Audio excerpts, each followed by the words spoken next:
13, 14, 15ನೇ ಕವನ.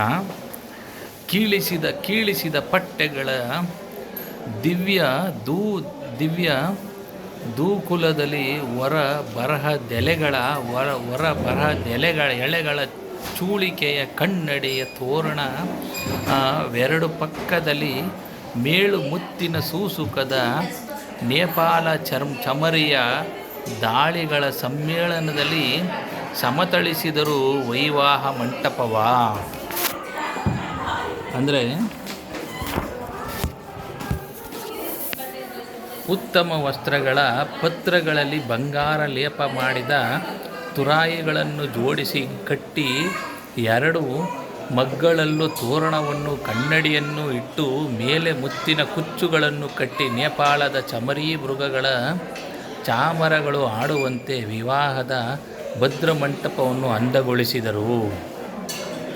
ಹೊಳೆವ ಭಿತ್ತಿಯ ಸಾಲ ಬಂಜಿಕೆಗಳಲ್ಲಿ ಮೌಕ್ತಿಕ ವಜ್ರ ಮಣಿ ಮಂಗಳ ಮಹಾರಾಶ್ಮಿಯಲ್ಲಿ ರಚನೆಯ ಚಿತ್ರಪತ್ರದಲ್ಲಿ ಇಳೆಗಿಳಿದ ಪುಷ್ಪಕವೋ, ನೂತನ ನಳಿನ ಮಿತ್ರನ ರಥವೋ, ಮೇಣಿಯ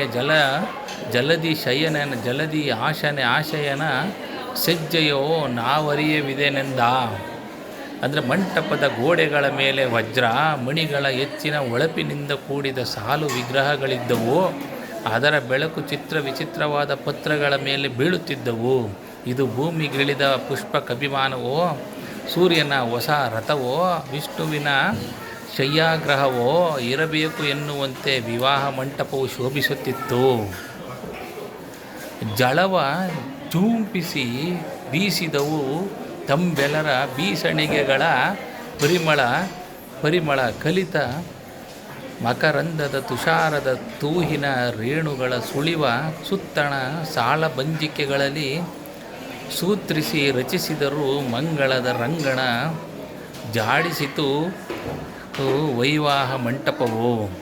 ಅಂದರೆ ಸಾಲು ವಿಗ್ರಹಗಳನ್ನು ಸೂತ್ರದಿಂದ ಜೋಡಿಸಿ ಸುಗಂಧಯುಕ್ತವಾದ ತುಂತುರು ನೀರನ್ನು ಬೀಸಣಿಕೆಗಳು ಬೀಸುವಂತೆ ಮಾಡಿ ಮಂಟಪದಲ್ಲಿ ಸೆಕೆಯಿಲ್ಲದಂತೆ ಮಾಡಿದರು. ವಿವಾಹ ಮಂಟಪದಲ್ಲಿ ಸೂತ್ರವೆನ್ನದೊಡನೆ ವಿಗ್ರಹಗಳು ಮಂಗಳ ನೃತ್ಯವನ್ನು ಮಾಡುತ್ತಿದ್ದವು. ಧನ್ಯವಾದಗಳು.